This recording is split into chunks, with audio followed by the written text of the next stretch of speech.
Cuando llega la hemoglobina unida al oxígeno, o sea, la oxihemoglobina, ¿ya está? ¿No? La oxihemoglobina, cuando llega, por los factores que hemos dicho, ¿no? Aumento de la temperatura, del 2,3-difosfoglicerato, ¿no? El efecto Bohr, todo eso. ¿Qué pasa con la oxihemoglobina? Se separa del oxígeno. ¿Ve? Se separa del oxígeno. Se forma la desoxihemoglobina que se va a unir con un hidrógeno y se forma la hemoglobina reducida. Este oxígeno va a difundir hacia las células. Llega hasta las células. ¿De acuerdo? ¿Y qué pasa con la hemoglobina? Bueno, la hemoglobina dijimos que se une con un hidrógeno. ¿Y este hidrógeno a dónde viene? Este hidrógeno viene de la disociación del ácido carbónico. El ácido carbónico a su vez viene de la unión del CO2 más agua. Y ese CO2 es el que se forma a partir del metabolismo celular. Las células, así como consumen oxígeno, producto de su metabolismo, están produciendo constantemente CO2. Y ese CO2 pasa de la célula a la sangre, entra al glóbulo rojo, se une con agua por la acción de una enzima que se llama la anhidrasa carbónica. Lo que hace la anhidrasa carbónica es juntar el CO2 con agua y esa unión forma el ácido carbónico. El ácido carbónico que se disocia en bicarbonato más hidrógeno. Bicarbonato más hidrógeno. El hidrógeno se tampona porque no puede haber mucho hidrógeno en la sangre, ¿no? Imagínate. Si ese hidrógeno se quedara así, o sea que el pH de la sangre se vendría abajo muy fácilmente. Entonces, ¿qué hace la hemoglobina? Como la hemoglobina se quedó solita porque ya dejó al oxígeno, entonces dijo, bueno, ahora voy a unirme a ese hidrógeno para tamponarlo. Por eso que la hemoglobina es una proteína que tiene un efecto tampón, un efecto amortiguador, porque se une a hidrógeno y lo neutraliza para no caer en acidosis. ¿Ya? ¿Ok? ¿Y qué pasa con el bicarbonato? El bicarbonato sale del glóbulo rojo, pero como es un ion negativo, tiene que intercambiarse con otro ion negativo para no alterar la polaridad de la célula.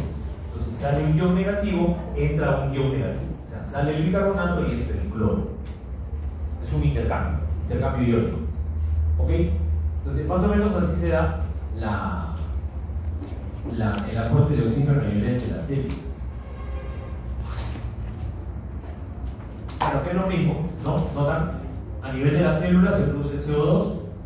El CO2 se une con el agua en el glóbulo rojo por la acción de la anhidrasa carbónica, se forma el ácido carbónico. El ácido carbónico se disocia en bicarbonato más hidrógeno. Y este hidrógeno es rápidamente tamponado por la hemoglobina. El bicarbonato sale del glóbulo rojo y es intercambiado con cloro. ¿No? Por cada bicarbonato que sale, entra un cloro. Esto ocurre a nivel celular. Y a nivel alveolar, a nivel de los pulmones, ocurre lo contrario. O sea, fíjate, la hemoglobina tamponada se libera del hidrógeno, el hidrógeno se une con bicarbonato, el bicarbonato vuelve a entrar intercambiando con cloro. Entra un bicarbonato, sale un cloro. Este bicarbonato se une con hidrógeno. ¿Y qué forma? Ácido carbónico, por acción también de la anhidrasa carbónica, que es una enzima propia de los glóbulos rojos. Y este ácido carbónico se disocia en agua más CO2. Y el CO2 atraviesa la membrana alveolo-capilar por diferencia de presiones y entra a los alveolos. Y de ahí ya sale. Hacia la atmósfera. ¿Ok? Bueno. Entonces, ahora vamos a calcular el aporte de oxígeno. ¿Cuánto aportamos de oxígeno a todas nuestras células? Eso se expresa por qué de tiempo, por minuto, por hora, pero generalmente por minuto. ¿Ya? ¿Y cómo lo calculamos? Es sencillo. El aporte de oxígeno es igual al QT, es el gasto cardíaco. gasto cardíaco, multiplicado por el contenido arterial de oxígeno por 10. ¿No? ¿Se acuerdan el contenido arterial de oxígeno cuánto era? 20. Se entiende el contenido total de oxígeno en la sangre arterial. ¿Cuánto era? 20. ¿No? 20. Ajá. Y el gasto cardíaco normal, cuando una persona está en reposo, el gasto cardíaco normal es 5 litros. Entonces multiplicamos 5 por 20, 100. Por 10, 1000. Ese es el aporte de oxígeno. ¿Ya ven? Quiere decir que estamos aportando 1000 o un gasto cardíaco de 5 litros por minuto. O un gasto cardíaco de 5 litros por minuto. Estamos aportando 1000 mililitros de oxígeno. O sea, 1 litro de oxígeno. ¿Sabes? 1 litro de oxígeno por minuto. Obviamente, repito, si es que el gasto cardíaco es 5 litros por minuto. O sea, eso es en estado de reposo. Si una persona hace ejercicio, ya el gasto cardíaco va a ser 5. Imagínate que se duplique, que sea 10 litros. 10 litros. Entonces, ¿cuánto saldría el aporte de oxígeno? Al ojo nomás, si es 10 litros. 10 por 20, 200. Por 10, 2000. Ya no sería 1 litro, sino sería 2 litros de oxígeno por minuto. En el ejercicio. Claro, obviamente, tiene que haber más aporte de oxígeno en el ejercicio, porque las células están consumiendo más oxígeno. ¿No es cierto? El metabolismo está aumentado. ¿Ok? Y cuando, así como en el ejercicio aumenta el aporte de oxígeno, ¿cuándo disminuye el aporte de oxígeno? Que aportemos menos de 1 litro de oxígeno a la sangre. ¿Cuándo ocurrirá eso? Cuando entra menos oxígeno, cuando hay hipoxia. Cuando hay hipoxia, no hay una buena oxigenación de la sangre. O cuando estás anémico. ¿No es cierto? Si estás anémico, ya habíamos calculado, el contenido arterial ya no va a ser 20. Ya no va a ser 20. Será de 12. ¿Se acuerdan de la gráfica de la persona anémica? Era 12, 13. Entonces, al multiplicar ya no va a ser por 20, sino por 12, entonces ya va a ser menos de 1 litro. ¿De acuerdo? O el gasto cardíaco. Suponte que sea un paciente que tenga insuficiencia cardíaca. ¿No?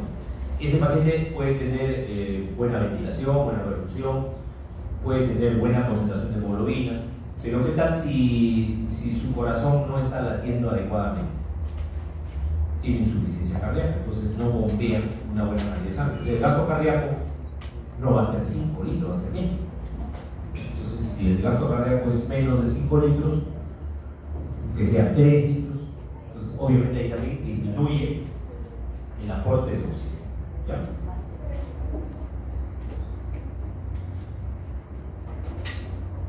¿Cuánto es ahora la diferencia arteriovenosa en cuanto se refiere al contenido de oxígeno?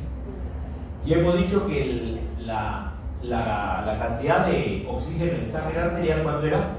20, ¿no es cierto? 20 mililitros por 100. ¿Y cuánto es la concentración o la cantidad de oxígeno en sangre venosa? Es 15. 15 volúmenes por ciento, o sea, 15 mililitros. Ya que en las arterias es 20, en las venas es 15.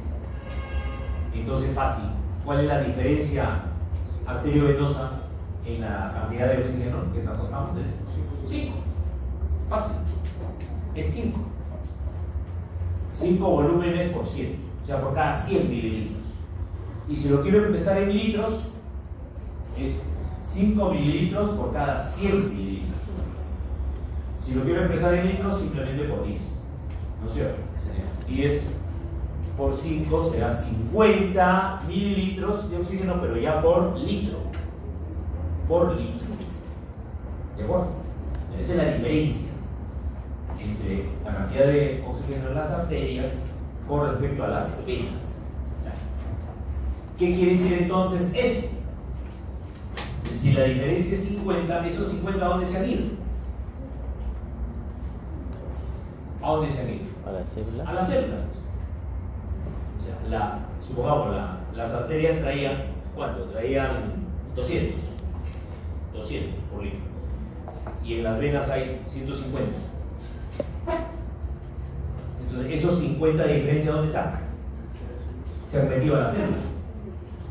Claro, por eso digo, esos 50 mililitros son extraídos de cada litro de sangre para el metabolismo tisular. O sea, han entrado a la célula.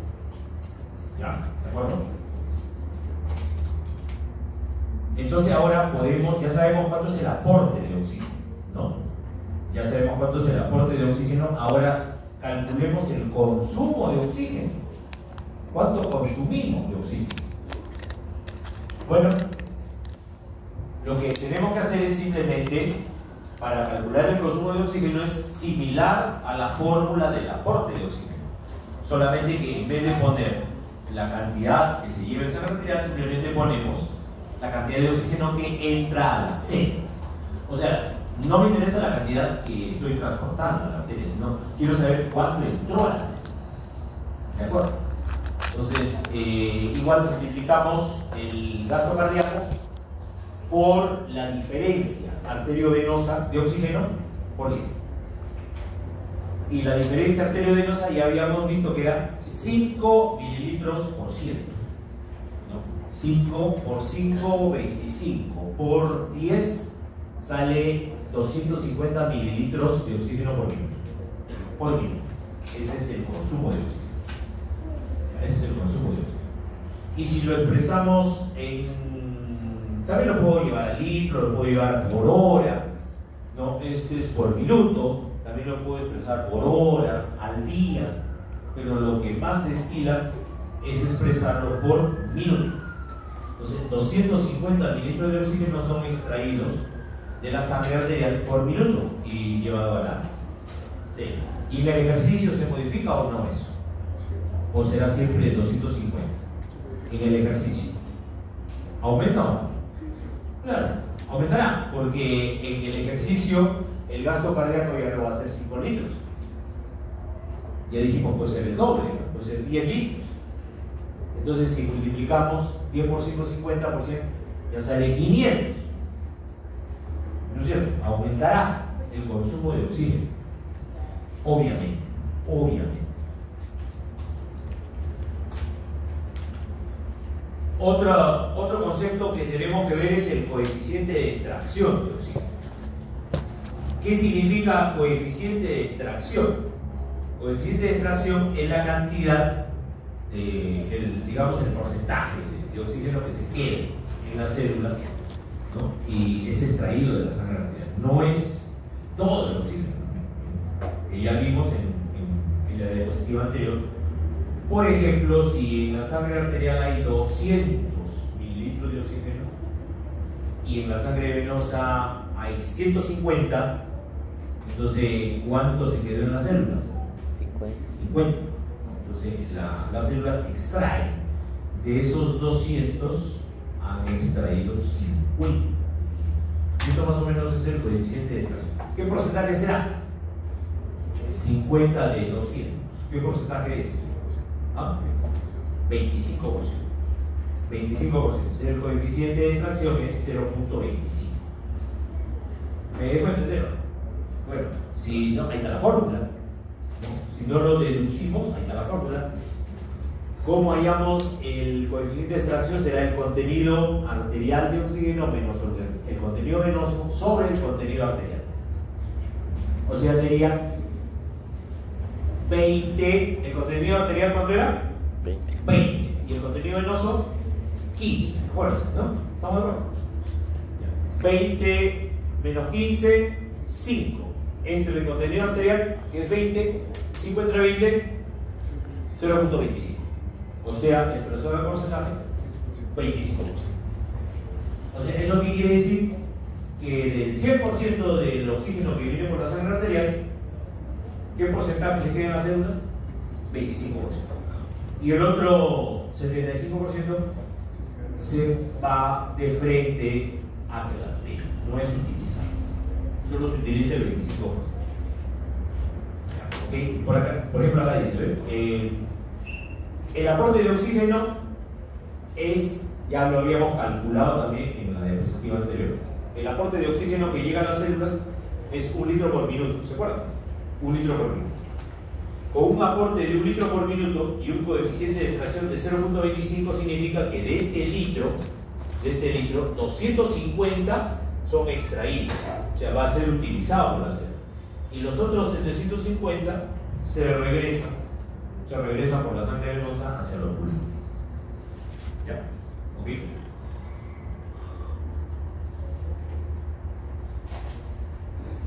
Bueno, ahora vamos a ver ya un poquito la parte patológica, ¿no? Hasta lo que hemos visto ahorita es todo fisiológicamente normal. Pero, ¿qué pasa cuando hay alteraciones? Cuando hay una mala oxigenación de las células. Las células no están recibiendo la cantidad de oxígeno adecuada. Entonces, eso se llama, tiene un solo nombre. Cuando la célula no recibe la cantidad de oxígeno que necesita. Eso se llama hipoxia. Punto. ¿De acuerdo? La célula simplemente dice, no sé, tú tráeme oxígeno. No sé de dónde, pero tú tráeme oxígeno. Y si no me trae la cantidad suficiente, entro en hipoxia. ¿De acuerdo? Así es simple. Entonces, esa es la hipoxia tisular. No estamos hablando de la hipoxia, digamos, ambiental. Por ejemplo, si tú vas a Huancayo, ¿no? Si tú vas a Huancayo, entras en un ambiente hipóxico. ¿No es cierto? Entras en un ambiente hipóxico. ¿Por qué? ¿Hay hipoxia en la altura o no? Claro, pero me refiero al aire. No me estoy refiriendo a que no estoy hipóxico. No, sino cuando tú vas a la altura te encuentras con una hipoxia. ¿Dónde? En el aire. ¿Por qué? Porque la presión de oxígeno en el aire disminuye. Está a menos presión. Entonces es hipoxia pues en el aire. Yo me refiero a que mis células no reciban una buena cantidad de oxígeno. Eso es hipoxia tisular. ¿Ya? Hipoxia tisular. ¿Ya? La cantidad de oxígeno entonces que llega a las células es inadecuada. Y existen 4 causas de hipoxia tisular. 4 causas. ¿Cuáles son? La primera, anemia o hipoxemia, o sea, disminución de oxígeno en la sangre. O sea, hay menos oxígeno en la sangre, obviamente a la célula le va a llegar menos. La hipoxia, que se llama hipoxia hipóxica. Los médicos dicen, no es una hipoxia hipóxica o hipoxia hipoxémica. Es por disminución de oxígeno en la sangre. ¿Ya? La segunda causa de hipoxia tisular es la anémica. O sea, una persona que está con anemia tiene 10 gramos de hemoglobina. Obviamente puede haber una buena cantidad de oxígeno en la sangre, pero como hay menos hemoglobina, la cantidad que llega a las células de oxígeno es limitada, pero no limitada por la cantidad de oxígeno, sino por la poca cantidad de hemoglobina. ¿De acuerdo? Entonces esa es la hipoxia anémica. La hipoxia circulatoria, ¿cómo es? La hipoxia circulatoria es por falla cardíaca.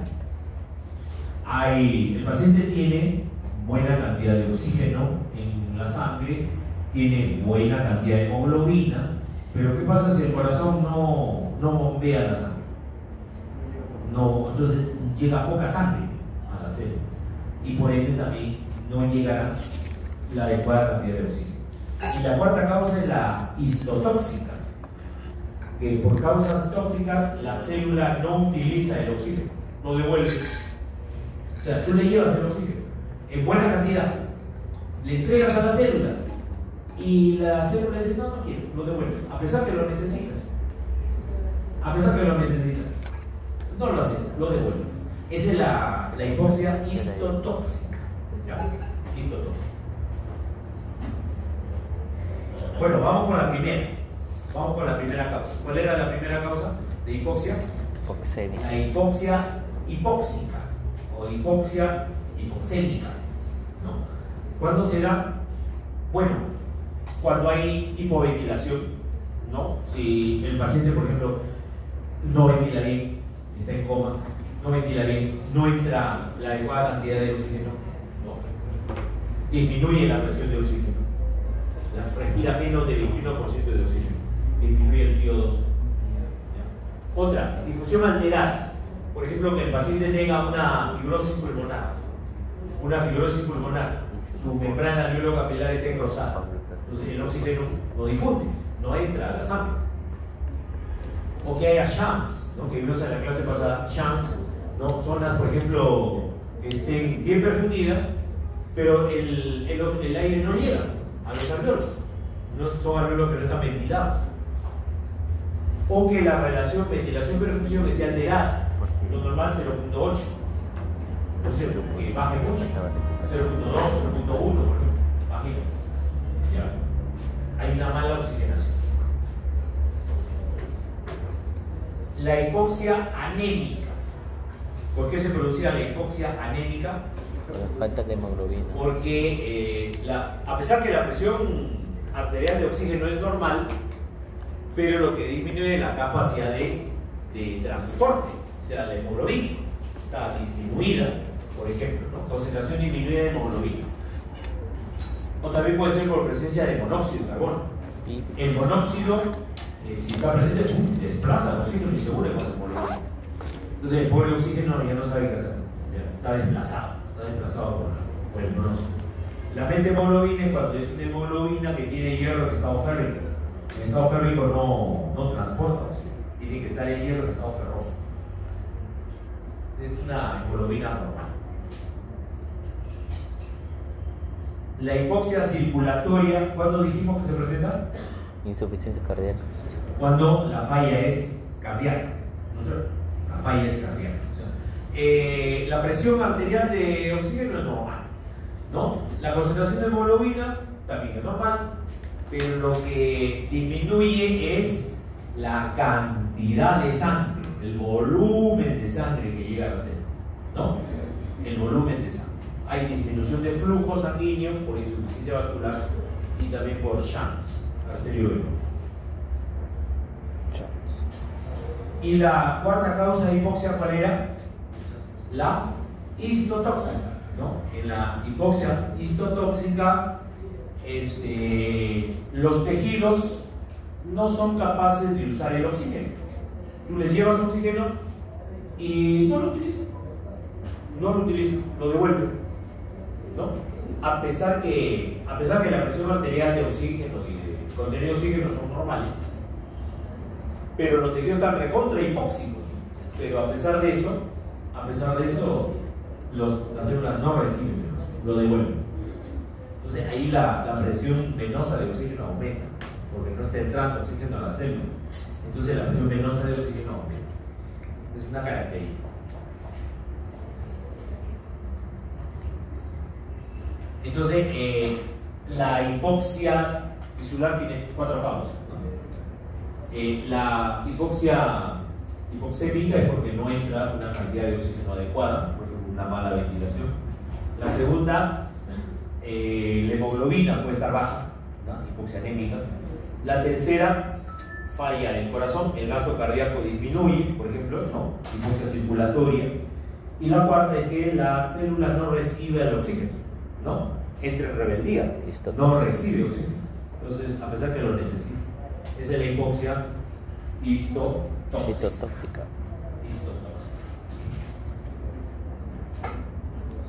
Y frente a cualquier hipoxia, ya independiente de su causa, ¿no?